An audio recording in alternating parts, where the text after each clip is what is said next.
सभी किसान संगठनों ने एकत्रित होकर किया तीनों अध्यादेशों का विरोध। आइए देखते क्या है पूरी खबर।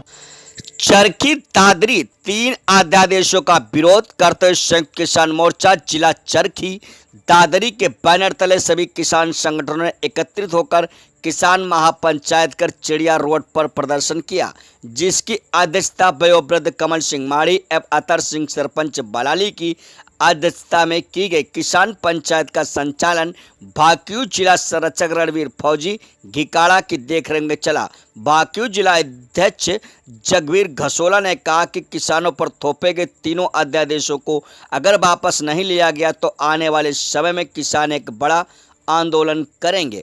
अध्यादेशों के विरोध स्वरूप आज हमारे आंदोलन का यह पहला चरण है। आने वाले दूसरे चरण में देश और प्रदेश के 80% आबादी किसान परिवार से जुड़ी हुई है। अगर अन्नदाता के ऊपर अध्यादेश थोपकर उसे गुलाम बनाने की कोशिश की तो किसान संगठन चुप बैठने वाले नहीं है, जिसकी आने वाले समय में मौजूदा सरकार को बड़ी कीमत चुकानी पड़ेगी। जल्दी हमारे सभी किसान संगठनों के प्रतिनिधि एक सभा करके चर्चा करते हुए अगले दौर के आंदोलन की रणनीति तैयार करते हुए जानकारी दे दी जाएगी। शिवचरण खाप 25 के प्रधान विजेंद्र बरेला ने कहा कि पूरे जिले के किसान आज संगठित होकर सरकार को मुंहतोड़ जवाब देने के लिए तैयार बैठे हैं। या तो समय पहले सरकार ये काले कानून वापस ले ले, अन्यथा सरकार की उल्टी गिनती शुरू हो चुकी है।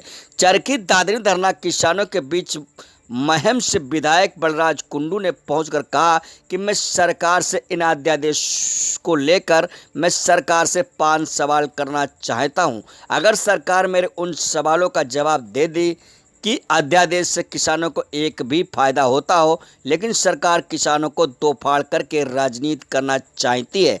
और उन्होंने अल्टीमेटम देते हुए कहा कि अगर 1 तारीख तक सरकार अध्यादेश वापस नहीं लेती है तो 2 तारीख को महम 24 के चबूतरे पर भूख हड़ताल पर बैठूंगा और सरकार को घुटने टेकने पर मजबूर कर दूंगा। आज भी जिले भर से सभी किसान संगठन, सामाजिक संगठन, व्यापार मंडल की तरफ से किसानों के धरने पर पहुंचकर अपना समर्थन दिया और भविष्य में कंधे से कंधा मिलाकर साथ देने का आश्वासन दिया। इंडियन नेशनल लोकदल पार्टी की तरफ से जिला प्रधान विजय पंचगामा, युवा नेता नितिन जांगू ने भी पार्टी की तरफ से भरोसा दिलाया। ये थी 24 आवर्स टुडे न्यूज़ के लिए उमेश साहब की खास रिपोर्ट। मजबूत है, हर जगह धरना प्रदर्शन चल रहा है और ये प्रदर्शन मजबूरन वश किसान कर रहे हैं। आज दुखी होकर, पीड़ित होकर सरकार ने जो हमारे ऊपर अध्यादेश थोपकर चंद पूंजीपतियों के हवाले करने जा रही है और किसानों को, इनके पार्टी के मंत्री और कार्यकर्ता किसानों को गुमराह कर रहे हैं कि इससे किसानों का भला होता है। अगर सरकार भले की इतनी सोचने वाली हो गई तो किसान C2 फार्मूले के साथ MSP की मांग कर रहे हैं, वहाँ पीछे क्यों खिसक रही है सरकार और जबरदस्ती किसानों को थोपकर चंद पूंजीपतियों के हवाले कर रही है। इन्हीं कारणों से किसान आज अपने आने वाली पीढ़ियों को बचाने के लिए, अपने भविष्य को बचाने के लिए आज प्रदर्शन कर रहे हैं, रोड के ऊपर चिल्ला रहे हैं। इस 45 डिग्री तापमान के अंदर बुजुर्ग हमारे 80 उम्र के जो रोड के ऊपर बैठे हैं, हमारी मजबूरियां हैं। और सरकार और मोदी इन जैसे झूठे जितने नेता भी हैं, इन्होंने किसानों को बर्बाद करने की ठानी है, लेकिन आने वाले समय में इसका नतीजा भुगतना पड़ेगा। तो सर, जैसे कि पूरे हरियाणा की बात की जाए, पूरे हरियाणा में किसान आज जो पूरे रोड जाम किए जा रहे हैं, तो चरखी दादरी से आप जिला प्रधान होते हुए दादरी जिला है, उसके बारे में किसानों को कितना समर्थन आपको मिल रहा है? नहीं, किसानों का समर्थन जैसे अब की बार हमारे जैसे 2 भौगोलिक परिस्थितियां हरियाणा के अंदर 4 भागों में बटी हुई हैं, तो यहाँ फसल की कटाई है, फसल कपास की चल रही है। तो इनको देखते हुए आने वाले जो ये हमारा पहला चरण है,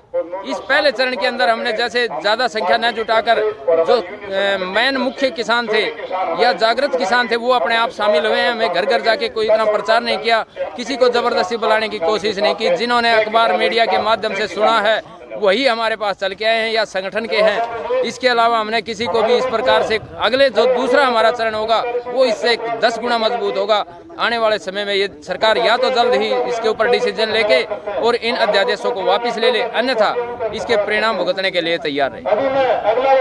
दादरी में जो अनेकों संगठन है, किसान यूनियन के हैं, जाट संघ समिति है और सर्वकर्मचारी संघ है, 1983 पीटीआई और जितना भी जो चरखी दादरी का किसान वर्ग है, सभी को हमारा जो है समर्थन है। तो सर आज का जो ये जो आंदोलन है इसमें जैसे कि किसानों के अलावा और कौन कौन सा वर्ग आपको सपोर्ट कर रहा है? हमारे साथ जो है व्यापार मंडल है और जो जितने भी कर्मचारी वर्ग है, जितने संगठन है, वो सभी हमारा पूर्ण सहयोग कर रहे हैं। और हमारा जो आज बंद का पूरे हरियाणा का आह्वान है वो 12 से और 3 बजे तक है। आप सबसे बड़ी किस मांग को लेके आज का ये किसानों की सबसे बड़ी मांग है, सरकार एक तो जो पीपली के अंदर जो चिंगारी उठी है और 300 से ऊपर किसानों के ऊपर जो संगीन मुकदमे बढ़ाए उनको तुरंत प्रभाव से वापस ले, और सरकार किसान की मांग को जो एमएसपी रेट है उसको रेट को फिक्स करे और उसका कानून बनाए, और इससे जो नीचे परचेज करेगा उसके ऊपर सजा का प्रावधान है। किसान सेल कोषाध्यक्ष चरखी दादरी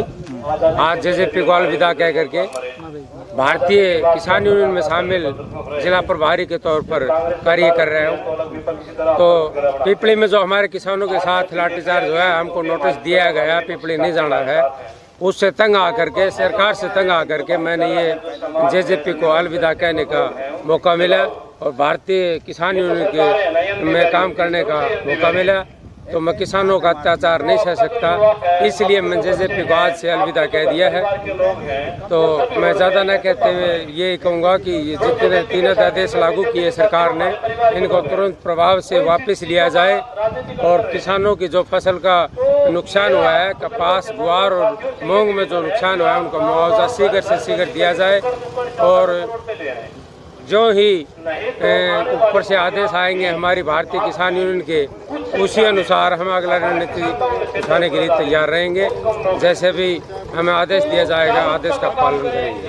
जो विधेयक है ये हमारे किसान भाइयों के लिए एक डेथ वारंट जारी किया हुआ है, और सरकार ने जो विधेयक जिस तरीके से कि प्राइवेट कंपनियों को इतना अधिकार दे दिया, इससे किसान नहीं आम आदमी जो घर बैठा है उसके घर पे भी प्रभाव पड़ेगा। क्योंकि बाहर की जो कंपनियाँ आएंगी उनकी जो स्टॉक की लिमिटेड आई है, लिमिटेड आने के बाद वो अपने किसान से सस्ते दाम में खरीदेंगे और उसके बाद 2, 4, 5 दिनों में वो अपने हिसाब से रेट लगाएंगे और गोदामों में स्टॉक करके आने वाले समय में हर चीज मिलेगी। तो सर के जो ये 3 अध्यादेश लेके आए किसानों के विरोध में, तो इसके बारे में इनेलो पार्टी का क्या एजेंडा है? इनेलो पार्टी किसानों के साथ है और जब तक ये आदेश वापस नहीं होंगे, 3 आदेश, पार्टी जो भी संघर्ष करना पड़ेगा, कितना बड़ा आंदोलन करने के लिए तैयार है। और इस पर पार्टी हमारी 22 तारीख को प्रत्येक जिले हेडक्वार्टर पर हमने धरना शुरू करने का काम किया। 22 को हर जिले में हमारा धरना शुरू हो जाएगा पार्टी का।